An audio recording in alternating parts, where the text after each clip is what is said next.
तो भाई हमारे नाम है प्रशांत किशोर, हम नेता ना हैं।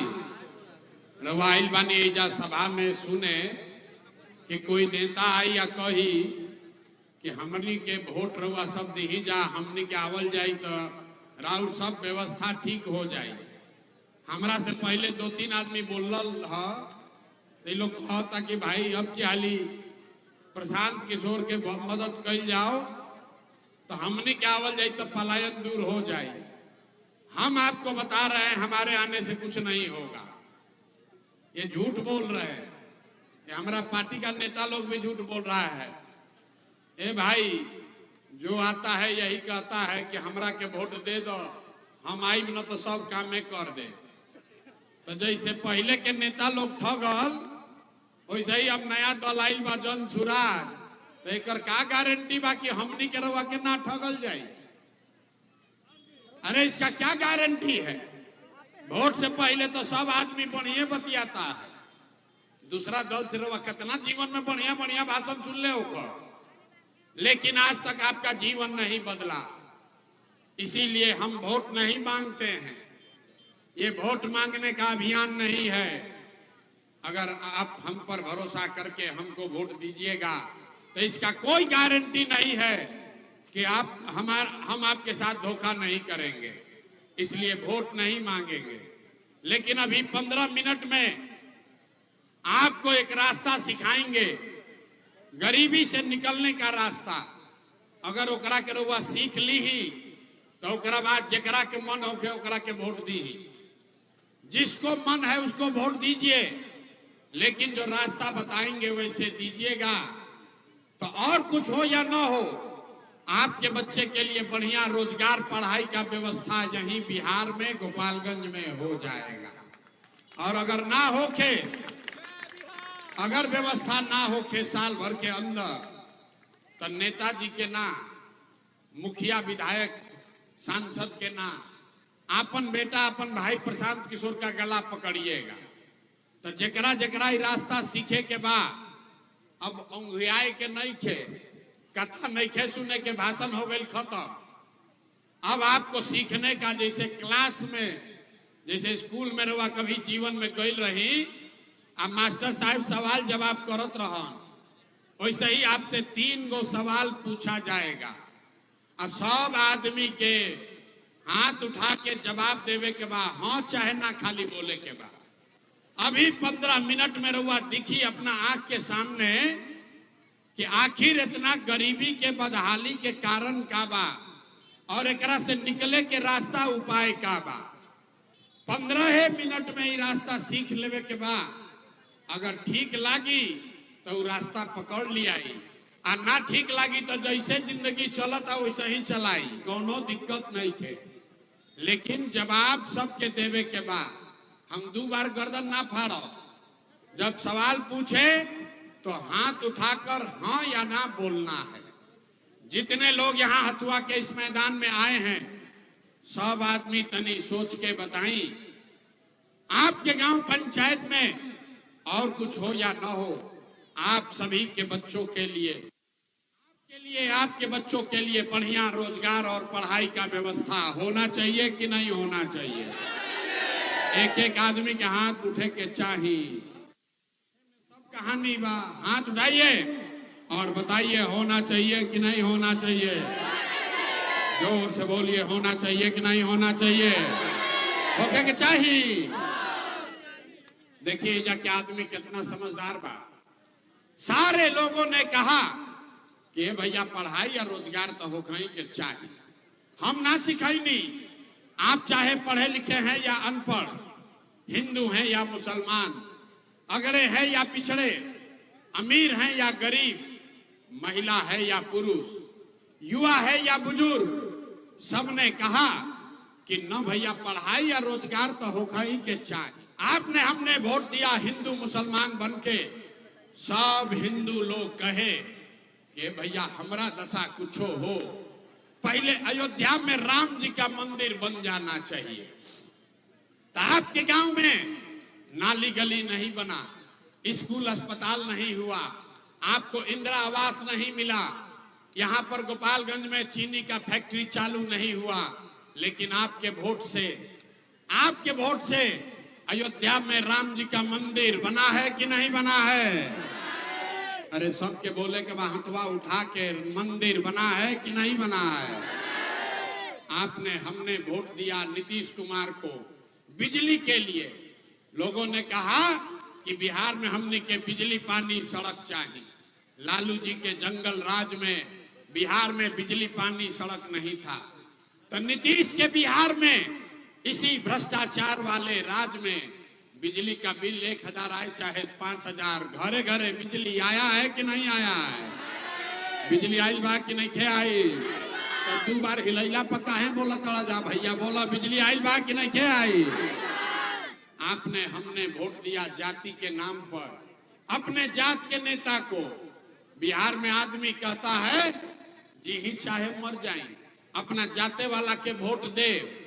तो भैया आपके जात के नेता ने आपके बच्चों के लिए पढ़ाई रोजगार का बात नहीं किया, लेकिन जाति का बात और जाति का गिनती जनगणना पूरा बिहार में कराया है कि नहीं कराया है? अरे जाति के जनगणना भइल बा कि नहीं खे भाई? हमने वोट दिया सिलेंडर के लालच में मोदी जी को। सब लोग कहल कि अब सिलेंडरे पर खाना बनावल जाए, तो भैया सिलेंडर के दाम 1000 हो कि 1200, घरे घरे सिलेंडर बटा है कि नहीं बटा है? अरे हाथवा उठा कर बोलो, मोदी इतना प्रचार कर रहे हैं, सिलेंडर बटा है कि नहीं बटा है? हमने वोट दिया मोदी का भाषण सुन के कि मोदी जी गुजरात में बड़ा विकास कैले बाड़ा। तो भैया मोदी गुजरात में तो विकास कर रहे, पूरा देश का पैसा ले जाकर गुजरात के गांव-गांव में फैक्ट्री लगा रहे हैं, और पूरे बिहार से, हथुआ से, बरौली से, गोपालगंज से आपके हमारे बच्चे गुजरात में जाकर नौकरी मजदूरी कर रहे हैं कि नहीं कर रहे हैं? तो कौना बात पर वोट दिया कि ना मिलो? कौना बात पर वोट देनी है कि ना मिलो? अभी आपने अपने बच्चों के नाम पर कहा कि भैया अपना जीवन में अपना बच्चों के पढ़ाई रोजगार के लिए वोट नहीं दिए, यही जादू दिखाने आए हैं। मेरे भाई, बोगे बबूल तो आम कहां से खाओगे? वोट दोगे 5 किलो अनाज के लिए तो रोजगार कहां से मिलेगा? आपने अनाज के लिए वोट दिया, आपको अनाज मिल रहा है। आपने मंदिर के लिए वोट दिया, अयोध्या में मंदिर बना है। आपने बिजली के लिए वोट दिया, घर घर बिजली आई है। आपने सिलेंडर के लिए वोट दिया, घरे घर सिलेंडर बटाइल बा। आपने जाति के लिए वोट दिया, जाति के चर्चा चलता। आपने गुजरात के विकास के लिए वोट दिया, गुजरात का विकास हो रहा है। आपने अपने बच्चों के पढ़ाई रोजगार के लिए वोट नहीं दिया, इसीलिए पूरा बिहार का बच्चा अनपढ़ और मजदूर बन गया। यही जादू दिखाने आए।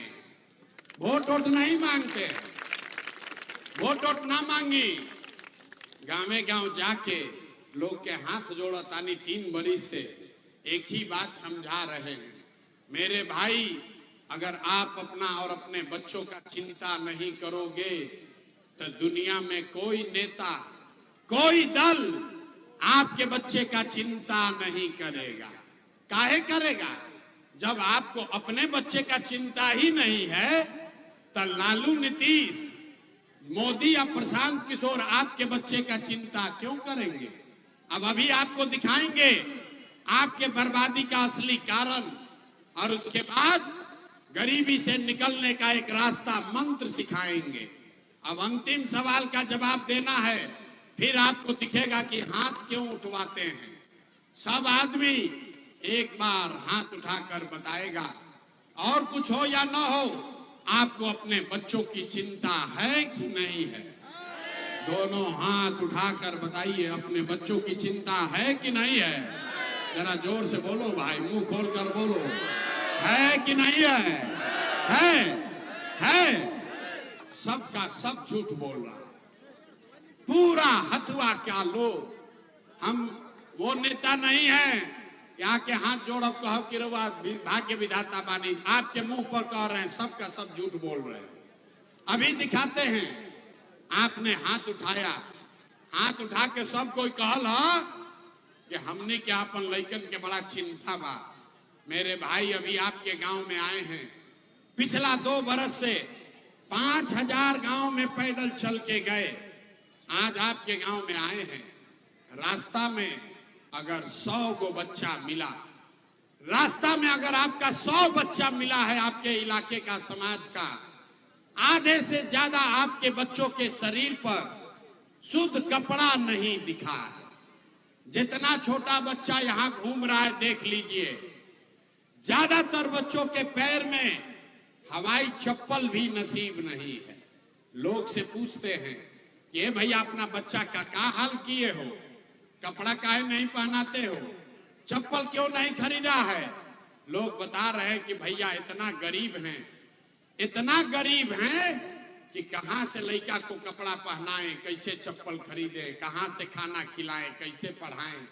तो मेरे भाई अब देखो जादू, ये जो हाथ आपने उठाया था, अभी जो आपने हाथ उठाया था, जिन नेताओं ने आपका इतना दुर्दशा, इतना बदहाल आपको बना दिया कि आपके बच्चे के शरीर पर कपड़ा नहीं, पैर में चप्पल नहीं, खाने के लिए भरपेट भोजन नहीं, पढ़ने के लिए स्कूल विद्यालय नहीं, बच्चा आपका बीमार पड़ता है तो दवा डॉक्टर अस्पताल नहीं। वही नेता अभी 4 महीना में आएगा आपसे वोट मांगने, तो जो जो लोग हाथ उठाए थे, इसी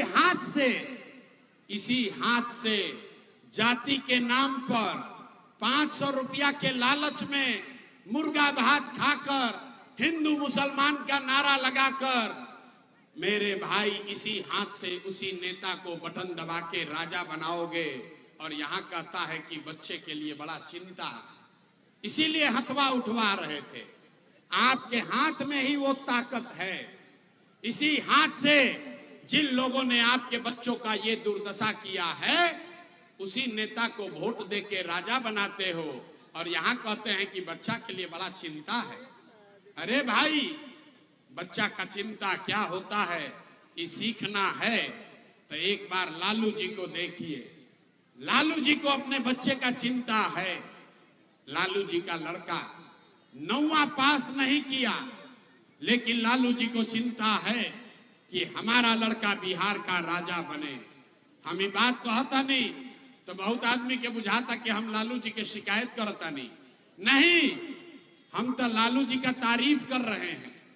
लालू जी इतने अच्छे बाप हैं, लड़का 9वां नहीं पास किया लेकिन चाहते हैं कि हमारा लड़का बिहार का राजा बने। आप अपना दशा देखिए, आपका बच्चा मैट्रिक पास कर लिया, आईए बीए कर लिया, उसको चपरासी का भी नौकरी नसीब नहीं है, लेकिन आपको उसका कोई चिंता नहीं। आप लोग तो जात का झंडा उठाकर घूम रहे हैं, हिंदू मुसलमान कर रहे हैं। गौवा में चलता नहीं, पूछता नहीं केकरा के वोट देले रही, आदमी कहता मोदी जी के देनी है, मोदी जी के पूछनी है का है तो कहता है, देखिए बिहार के लोगों का दुर्दशा, कहानी सुनिए। कहता है कि मोदी जी का सीना है 56 इंच का, मोदी जी मियाँ जी लोग के मार के भगा दी हम, पाकिस्तान के 6 गो टुकड़ा कर दी हम। क्या दुर्दशा है। ऐजा हथुआ के गांव में बैठ के आपको ये समझ है कि मोदी का सीना 50 इंच है कि 54 इंच, लेकिन अपने बच्चों का खाए बगैर सीना सिकुड़ा के 15 इंच हुआ है, ये बिहार के लोगों को नहीं दिख रहा है। तो आपका बच्चा नहीं भोगेगा तो कौन भोगेगा? के भोगी रहुआ बताई? बिहार के आदमी के सुधर ही के नहीं के, आपको सुधरना नहीं है। 5 बरस बैठ के हम कोनो मीठा बात ना बोली, यहाँ के आदमी को सुधरना नहीं है।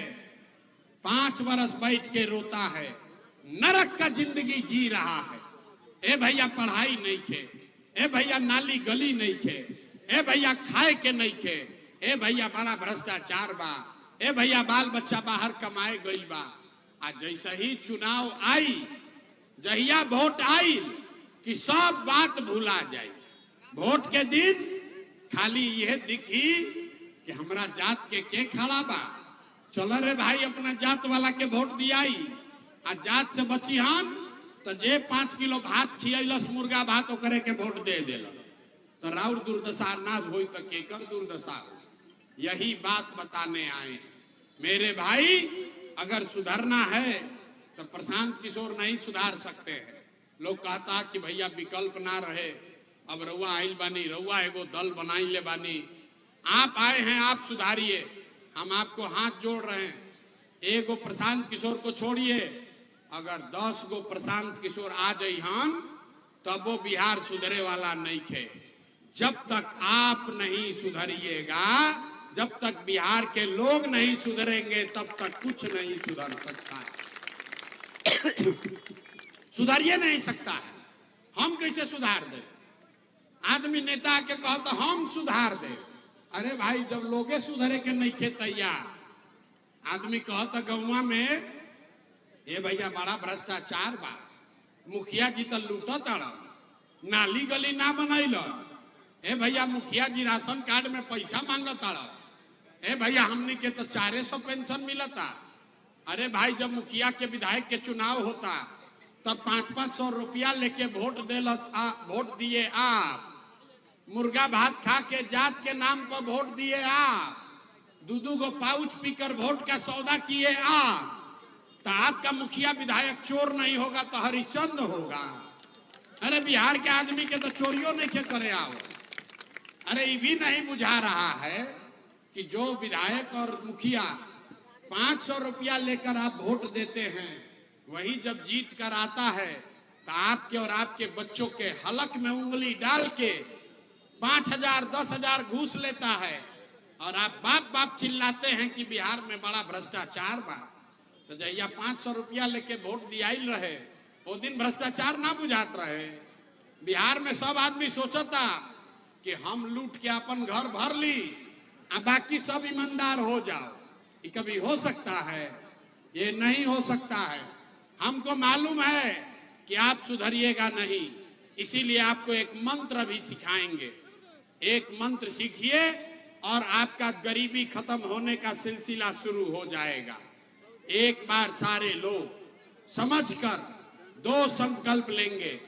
पहला संकल्प, अगली बार जब वोट देने जाइए, जिसको मन है उसको वोट दीजिए, वोट जकरा के बुझाए ओकरा के दीही, लेकिन एक संकल्प लीजिए, जिन नेताओं ने बिहार को लूटा है, जिन नेताओं ने आपको, आपके बच्चों को लूटा है, आपके बच्चों को इतना गरीब बदहाल बनाया है, आपके बच्चों को अनपढ़ मजदूर बनाया है, चाहे आपके जाति का हो या धर्म का, दल का हो या गांव का, उसको वोट नहीं देना है।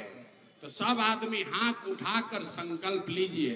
अगर सुधरना है तो हर आदमी, दोनों हाथ उठाओ भाई, दोनों हाथ उठाइए और जोर से बोलिए, जिन नेताओं ने आपको लूटा है उसको वोट देना है कि नहीं देना है? अरे अपने बच्चों के लिए मुंह से आवाज नहीं निकल रहा। लालू नीतीश मोदी का राज चाहिए कि जनता का राज चाहिए?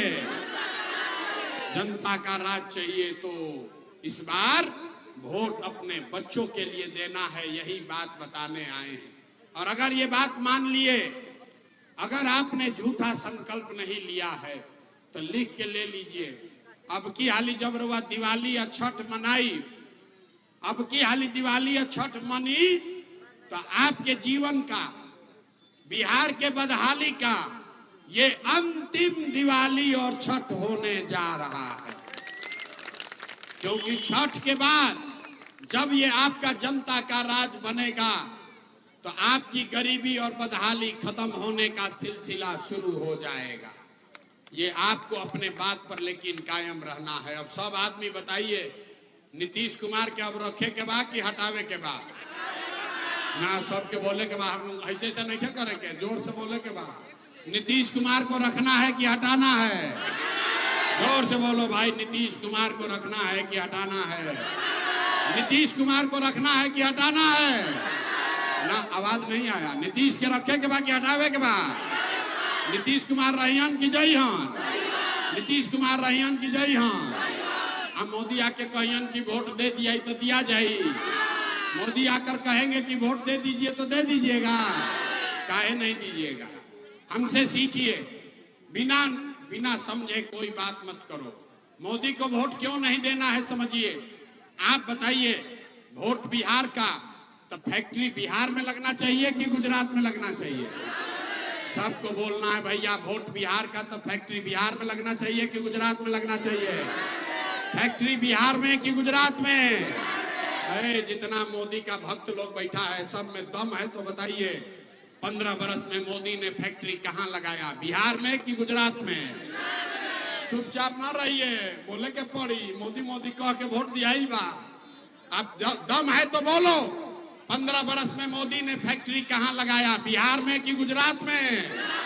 जोर से बोलो, मोदी ने फैक्ट्री कहां लगाया, बिहार में कि गुजरात में? बिहार में कि गुजरात में? तो बिहार में वोट लिया, अब फैक्ट्री लागी गुजरात में, मंजूर बा हमने के? मंजूर है? वोट बिहार का तो फैक्ट्री कहां लगना चाहिए? वोट बिहार का तो फैक्ट्री कहां लागे के चाहिए? तो जरा एक बार हाथ उठाइए, मोदी के कहने पे वोट दीजिएगा। कहे न कि बहुत आदमी ना सुधरिए, ऐसे कहले डर के मारे। हाथ उठाओ और बोलिए, मोदी के कहने वोट दीजिएगा। क्यों नहीं दीजिएगा? क्योंकि वोट बिहार का है तो फैक्ट्री बिहार में लगना चाहिए। लगना चाहिए ना भाई, लागे के चाहिए ना, लगना चाहिए ना। तो नीतीश कुमार तो गई, नीतीश कुमार रहियन की जाइए, जोर से बोलिए, नीतीश कुमार रहियन की जाइए, नीतीश कुमार रहियन की जाइए। तो नीतीश कुमार गईलन तो के बचल? लालू। लालू के ललटेन चाहिए। ए भाई, लालू का ललटेन चाहिए। सबको बोलना है, अपहरण रंगदारी चाहिए, फिर लूट मार चाहिए। ए भाई सब लोग बोलो, लालू का ललटेन चाहिए भैया, लालू का ललटेन चाहिए। अपहरण फिर मारकाट वाला राज चाहिए ना? चाहिए ना? नहीं चाहिए ना? तो लालू नीतीश मोदी तीनों गईलन तो के बचल? के बचल? अरे लालू नीतीश मोदी तीनों गईलन तो के बचल? जोर से बोलो, कौन बचा? जनता। कौन बचा? इस बार बिहार में लालू नीतीश मोदी का राज नहीं, जनता का राज कायम होना चाहिए। होना चाहिए कि नहीं होना चाहिए? हाथवा उठाओ यार, होके के चाहिए कि ना? होके के चाहिए कि ना? अब आदमी के मुंह में आवाज आवता, जोर से बोलिए, जनता का राज होना चाहिए कि नहीं? होना चाहिए, होना चाहिए, होके के चाहिए। अगर जनता का राज के लिए आपने संकल्प किया है तो याद कर लीजिए, छठ के बाद जितना लोग एजा आई बा, छठ के बाद साल भर के अंदर नाली गली बने चाहे मत बने, स्कूल अस्पताल जब सुधरी तब सुधरी, लेकिन साल भर के अंदर जितना आपके घर का बच्चा गया है मजदूरी करने, जो बाल बच्चे पढ़ लिख कर बेरोजगार बैठे हैं, उसको सरकारी नौकरी हो या न हो, ये जनता का राज बनेगा तो साल भर के अंदर सभी के लिए कम से कम 10 से 15 हजार रुपया के रोजी रोजगार का व्यवस्था बिहार में करके दे दिया जाएगा। होके के चाहिए? अथवा उठाओ तो भैया, होना चाहिए। हाथवे में सब दम है, यही से राजा बने के बाद लड़का बोड़ा उठावा था संत, हाथ उठावे के पड़ी। लड़कों के पीठ से बोड़ा हटाना है तो हाथ उठाना पड़ेगा। हाथ उठाकर बताइए, होना चाहिए कि नहीं होना चाहिए? होके के चाहिए? तो सब आदमी अब ये जैसे जाई तो अपना अपना सामान के फोन करी, फोन करके अपने बच्चे को, अपने पति को बोल दीजिए कि अब की हाली जब दिवाली में या छठ में घरे आईबो, याद कर लीजिए, अब की हाली दिवाली या छठ में जब घरे आईबो तो 10, 12, 15 हजार रुपया के रोजी रोजगार खातिर घर छोड़ के, बिहार छोड़ के बाहर नहीं के जाए के। मंजूर है ना? मंजूर बा ना? ठीक होना ये हो जाए चाहिए ना? दूसरा संकल्प, जब आपने संकल्प लिया है तो हमारा संकल्प सुन लीजिए। अगर आपने अपने बच्चों के लिए वोट दिया तो जेकर जेकर उम्र 60 वर्ष से ज्यादा बा, ये नीतीश कुमार आपको दे रहा है 400 रुपया भीख पेंशन के नाम पर। तो तय भाई कि छठ के 1 महीना के बाद, दिसंबर से, कार्तिक महीना से 400 रुपया के भीख नहीं, हर महीना 60 वर्ष से ज्यादा उम्र का हर महिला पुरुष को 2000 रुपया के पेंशन महीना के जरूर कर दिया जाए। होके के चाहिए सबके घर में जो बूढ़ बुजुर्ग बा ओकर कम से कम जीवन खाए पिए के इंतजाम हो जाए के चाहिए, होकर चाहिए ना भाई। बाल बच्चा के रोजगार हो जाई, अब बूढ़ के 2000 रुपया हो जाए, ऐसे जीवन ना बदली, ऐसे जीवन ना बदली। जीवन तब बदली जब लइकन के पढ़ाई होई। तब जेकर जेकर लइका 15 बरिस से कम उम्र के बा, सब लोग सुन लीजिए, जिसका बच्चा 15 साल से कम उम्र का है, गरीब का बच्चा जाता है स्कूल में पढ़ने, वो पढ़ता नहीं है, लड़का पढ़त नहीं खसन, खिचड़ी खैलस घरे आ गई।